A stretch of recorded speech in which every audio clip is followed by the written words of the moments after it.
Hoje é dia 24 de janeiro de 2022, estou visitando a garagem de um amigo. A gente vai conhecer um amigo esse que foi feito através do antigo mobilismo e ele resolveu compartilhar um pouco dessa paixão com a gente aqui, a paixão herdada já do pai, que o pai herdou do avô.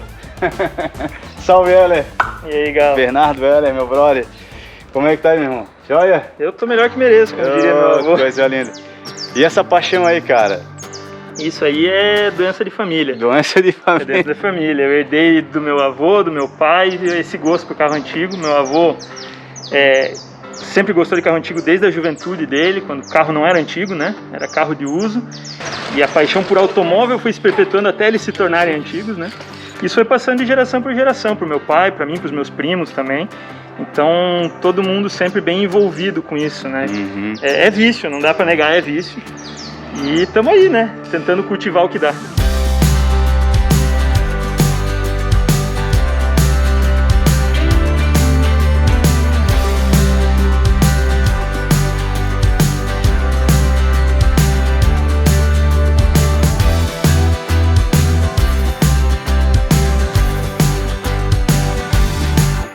Esse aqui é um Belé?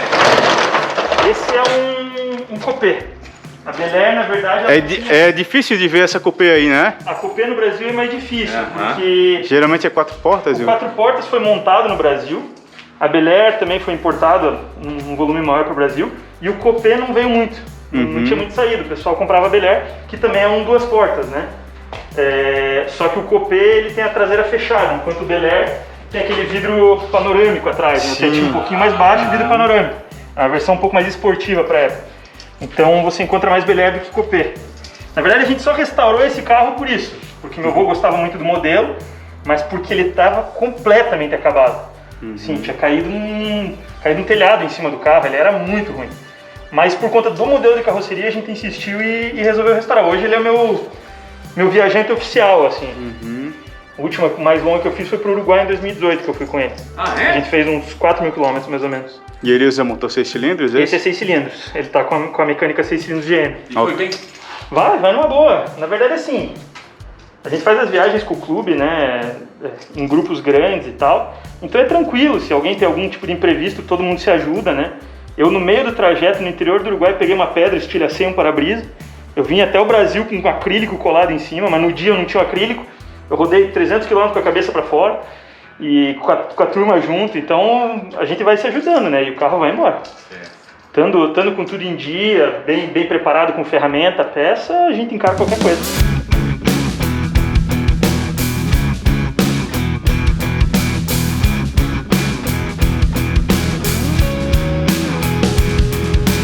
Ó, o Heller me falou que o avô dele herdou a paixão. Tem um carro que dirigiu, que o tataravô tirou 0. Isso, meu tataravô tirou 0 em 1928, um Studebaker Director, modelo Director, que tá lá na garagem, lá embaixo até hoje com a gente. Ainda tenho guardado o manual e chave reserva.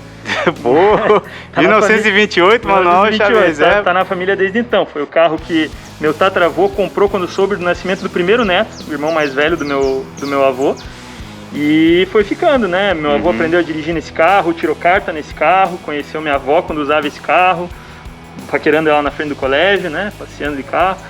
E foi ficando, né? Na juventude meu pai brincava com esse carro também, com os amigos e tal. Já era um carro bem velho na época. E tá com a gente até hoje. Tem vários carros legais aqui que a gente vai acompanhar durante esse vídeo, esse episódio. Mas eu acho que a gente pode começar por esse, que esse foi o princípio de tudo. O que tu acha? Você que manda. Bora lá então? Vamos lá. Vamos lá então.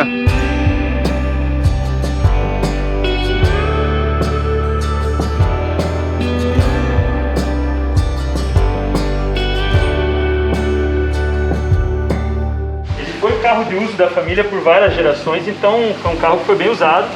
Foi restaurado 3 vezes, pelo menos, entre outros reparos. E uns anos atrás, infelizmente, ele sofreu um acidente, parte da traseira foi danificada, a gente foi começar um reparo e a última restauração era dos anos 60, a gente falou, não, vamos mergulhar de cabeça e vamos fazer uma restauração bem criteriosa até o final, né? No final das contas, ele foi desmontado até o último parafuso E claro, né, a gente vai fazendo as coisas devagar, ainda veio a pandemia, ainda falta um ou outro detalhezinho, uma ou outra regulagem ali. Esses dias ainda fui dar uma volta pra identificar problema, né? E como que é dirigir ele, cara? Sem grandes floreios, é um trator, né? Não, assim, o gosto que a gente tem por usar esses carros mais antigos não é necessariamente pelo prazer, pela maciez, pela velocidade. É pela experiência de você usar um carro como eram os carros daquela época, né? Certo. Eu, pelo menos, peguei esse gosto, né? Eu não consigo nem ter preferência por um carro desse ou por um Volkswagen dos anos 60, porque são experiências completamente distintas. Uhum. É comparar estrogonofe com hambúrguer, entendeu? São experiências paralelas, né? Elas não se comparam. Então, é um carro limitado, frenagem limitadíssima, né? Eu brinco que ele não freia para parar, ele freia para diminuir só. Uhum. Então, você tem que ter um certo cuidado. Tem que ter força no pé também, né? Tem que ter força no pé. Então, tem várias limitações, assim. Mas é uma experiência que, pelo menos a nós, agrada muito, né? Uhum. Tirando, eu, na verdade, assim, como eu cresci na influência do meu avô, eu acabei pegando gosto muito pelos carros mais antigos. À exceção dos Volkswagens, eu sou muito mais atraído por carro pré-guerra, inclusive. Uhum. Né? E, claro que Volkswagen sempre vai ser exceção, né? Eles são exceção de qualquer regra que existe. Mas, então a minha paixão por esses carros aqui, ela é bem latente.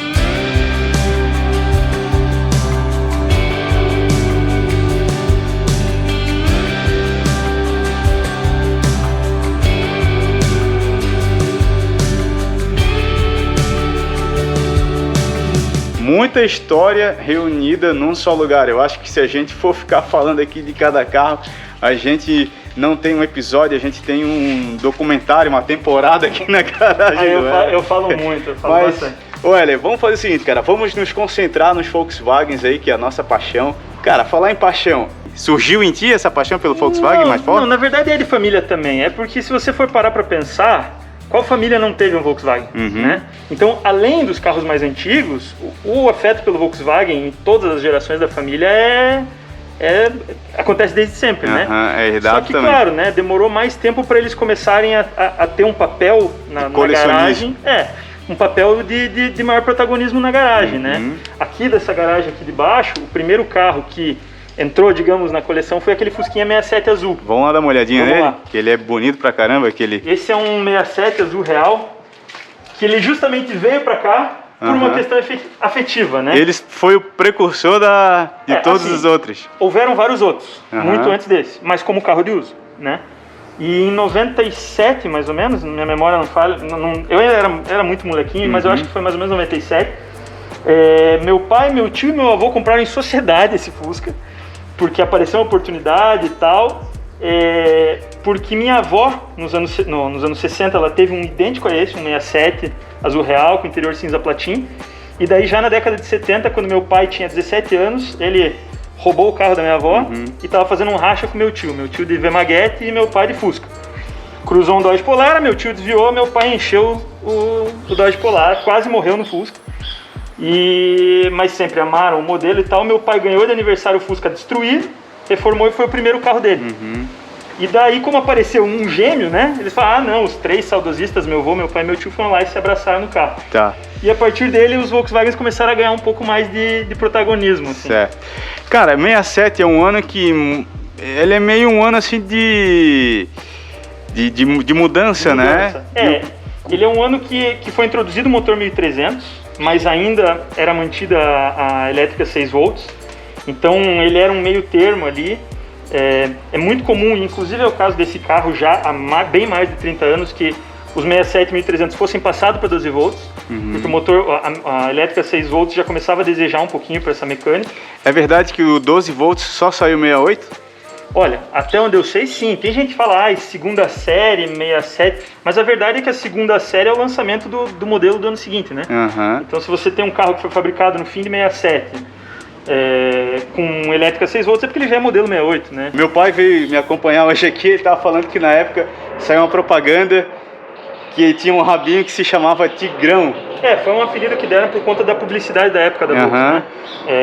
Alguns dos materiais publicitários tinham a foto do Fusca na vista traseira, com o capô um pouquinho entreaberto e dele saindo um rabo de tigre. Arrisco dizer, se minha memória não estiver falando, que teve até uma propaganda de TV com o rabo mexendo, mas eu posso estar sonhando na minha cabeça. E daí ele ganhou esse apelido informal, né, do Tigrão, por conta da introdução do motor 1300. Mas legal, vamos só mostrar ele aqui um pouquinho, cara, o 67. Eu já tive o 69 azul real e eu gosto muito dessa cor, acho ela bacana pra caramba, não sei se ela se parece muito com o Dove Blue também, né? É a mesma cor. Né? Na verdade é a mesma cor com outro nome. Sério? É a mesma formulação, o Dove Blue e o azul real são a mesma tinta. Uhum. Na verdade a gente deixa as capinhas em cima do banco de alguns carros, né? Esse carro, quando a gente comprou, ele ainda tinha o estofamento original. Tava bem queimado, mas ainda era original, cinza platin. Esse é o cinza platin que a galera fala também que é o branco gelo, né? Ele ficou por muitos anos com o estofamento original aqui com a gente, mas uns anos atrás ele já estava muito queimado. A faixa do meio ali, da parte do vinil ali, que ele é marteladinho, a gente conseguiu num estoque antigo, numa estofaria daqui da cidade, que ainda tinha um restinho de um rolo. E depois conseguiu o material dos lados mais próximo possível do cinza platin original para finalmente refazer o estofamento. Uhum. O original tá guardado, as capas estão guardadas lá no depósito, mas já estava bem feio. Ficou bem padrão original e ficou bem perfeito, né, cara? Dá pra ver assim, ó, esses vidros basculantes com as borrachas bem zeradas, né? Assim, aqui em casa a gente gosta muito do carro original, por mais que ele tenha bastante marca do tempo, a gente gosta muito do carro bem original. Mas às vezes tem um limite, né? Foi o caso desse carro, o estofamento já estava muito feio, muito marcado, rasgado, bem amarelado. Falou, não, a gente guarda ele, preserva a história guardadinha no arquivo, mas vamos refazer o mais próximo possível da originalidade.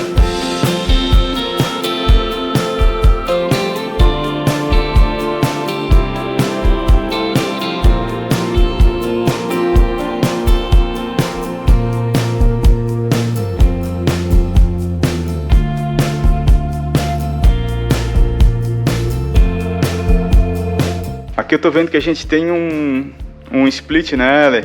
Caracterizou ele como tá mais de ou menos corrida? caracterizado como um carro de rally amador, assim. Uhum. Na verdade ele é um Zwitter, em outubro de 52, O Zwitter a gente identifica com essa divisão aqui. Isso, ele tem várias particularidades, externamente, né? Ele tem várias particularidades porque ele é uma série de transição entre o Brezzel, né, que o pessoal fala que é o split mais conhecido, pro oval. Então ele já tem várias características do oval, mecânica, roda aro 15, o painel, quebra-vento e tal, mas ele ainda conserva a carroceria, a estampa externa da carroceria do split window, né? A diferença visível pela traseira externa. Ele vem com friso, né? Que ele vem com friso, o nariz de placa já é do mesmo modelo do oval, e daí ele tem as lanternas coração. E claro, não é o caso desse carro que está sem, mas os para-choques também mudam, né? Ele deixa de ser o para-choque vincado, né? Deixa de ser o para-choque vincado e já fica aquele para-choque abaulado que foi até o fim dos anos 60, né? Só que nesse caso ainda sem os puleiros, né? E aqui tu tá usando um caça-mulata, né, cara? Que é um acessório de época. Esse é um caça-mulata da Rossi, com a base para dobradiça do Volks, né? Tem também o caça-mulata com a base para parafusar na porta. É legal. O pessoal apelidou esse acessório aqui, que é das antigas de caça-mulata. E hoje em dia eu acho que não rolaria um apelido desse. Se falar que eu fico bem incomodado, até porque não é... Meu avô chamava de caça-bucha, né? Como caça-problema, eu acho, porque era um farol muito utilizado também por polícia e tal.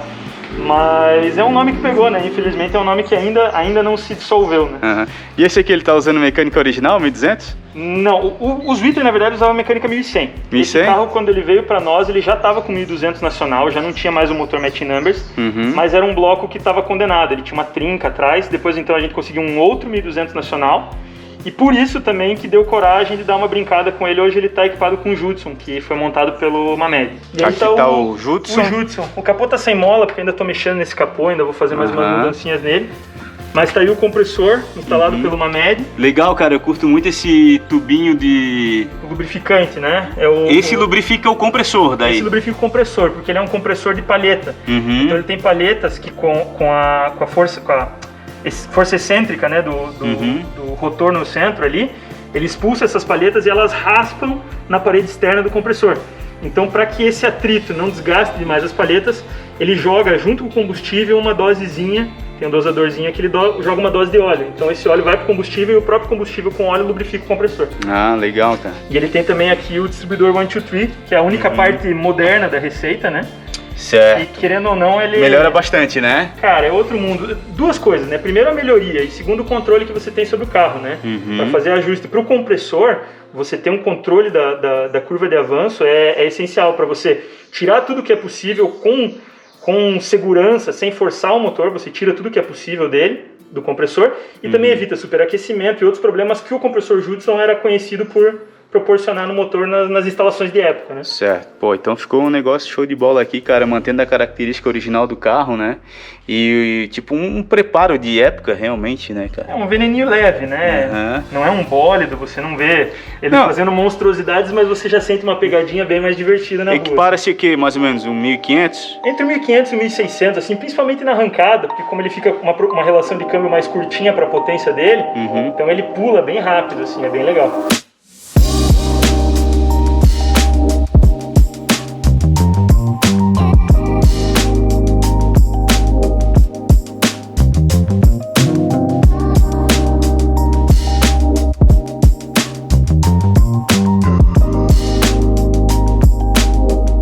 Muito legal a garagem, é cada carro assim, ó, que a gente não sabe nem por onde começar.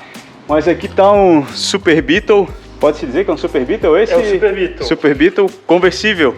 Ele é uma evolução do Fusca que aconteceu no modelo alemão e o modelo que era destinado para os Estados Unidos, que a parte dianteira deles sofreu um retrabalho todo de suspensão, estrutura, né? A dianteira é toda diferente, ele já tem a suspensão independente, com mola espiral, igual da nossa Variant 2, né, suspensão McPherson. Então muda toda a estrutura da dianteira, ele ganha mais espaço porta-mala, fica um pouco mais bicudinho, né, o paralama é mais longo e tal. Então esse modelo foi o que foi chamado de Super Beetle, e essa é a primeira geração, digamos, do Super Beetle, porque é o 1302, né, que existiu ali no começo dos anos 70, que ele ainda tem o para-brisa plano. A partir de 73 já sofre mais uma atualização, vira o modelo 1303, que ele tem o para-brisa curvo. Panorâmico ali, né? Para-brisão panorâmico, mais alto, curvo, muda a estrutura de painel, ele passa a ter aquele painel mais moderno e tal, que daí é um modelo que perdurou até os anos, quase virado para os anos 80 no modelo alemão. Certo. E de guiar assim, cara, ele é bem mais confortável do que o nosso nacional? Cara, bem mais. Não digo necessariamente só mais confortável, mas a estabilidade que você tem na dianteira numa estrada, por exemplo, é bem maior. Assim, se você tá numa serra e tal, você entra numa curva com um pouquinho mais de vontade, você sente a traseira descer bem, ela parece que você está enterrando a dianteira do carro, mas ele não se perde com tanta facilidade, ele é um carro um pouco mais firme na tocada. Quem teve a oportunidade de andar com o Variant 2, é uma sensação parecida, né? É a mesma coisa, já é um carro com uma dirigibilidade bem mais avançada do que o nosso Fusquinha comum. Uma outra diferença é que ele vem aqui também esse pisca, né? É bem maior do que o nosso nacional. As rodas aqui também, a calota do alemão ela é um pouquinho assim abaloadinha, né? Tu tava falando a curiosidade pra mim que esse carro ele é Karmann, mas é a Volkswagen que monta? Na verdade é assim, o projeto dos cabriolés, no começo do Fusca lá, né? No fim dos anos 40, começo dos anos 50, as carrocerias diferenciadas, como os cabriolés, né, os conversíveis, elas eram feitas por outras empresas. No caso, a Karmann era uma encarroçadora e também tinha as carrocerias feitas pela Reb Miller. A Reb Miller acabou fechando, a Karmann continuou fazendo. A carroceria ia da Volkswagen para a Karmann, o carro era transformado e finalizado pela própria Karmann. O projeto da carroceria e a execução era da Karmann. Isso perdurou até 1953. A partir do modelo 54, a própria Volkswagen começou a fazer a finalização desses carros. Ainda era um projeto da Karmann, parte das peças eram estampadas pela Karmann, mas o carro já não era mais finalizado, montado e finalizado na planta da Karmann. Ele passou a ser feito integralmente pela Volkswagen. Então, por conta desse projeto ser da Karmann e dessa parceria de projeto, até o final da vida, todos os cabriolés continuaram recebendo o emblema da Karmann. Então, ele é um filho da Karmann, mas ele só é considerado um cabriolé Karmann genuíno até 1953.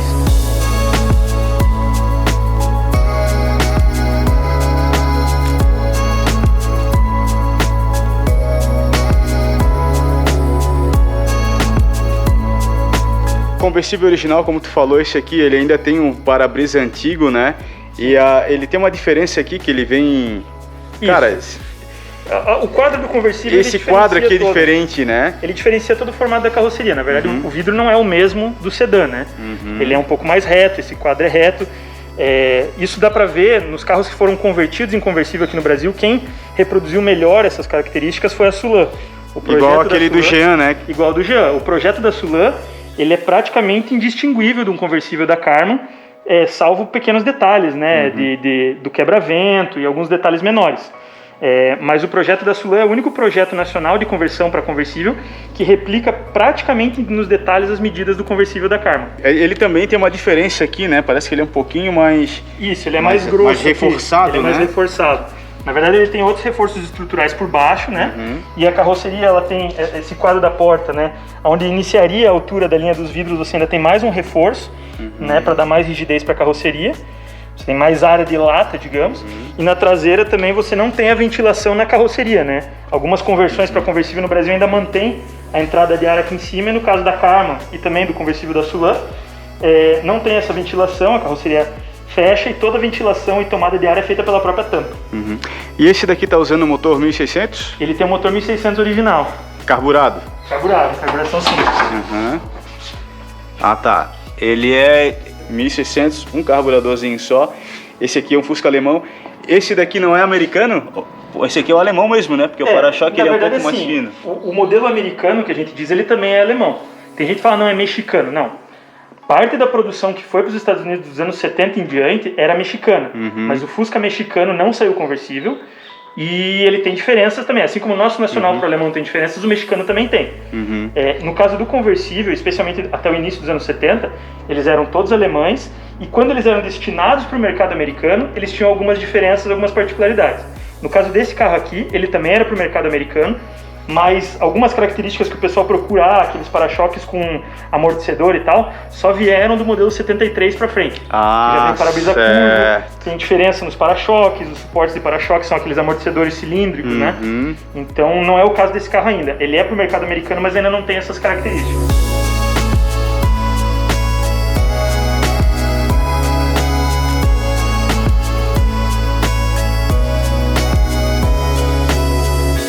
Estamos aqui com essa Karmann Ghia bolinha, cara. Muito linda. Todos os carros aqui, né? Muitos lindos, impecáveis. E essa aqui é uma conversível também.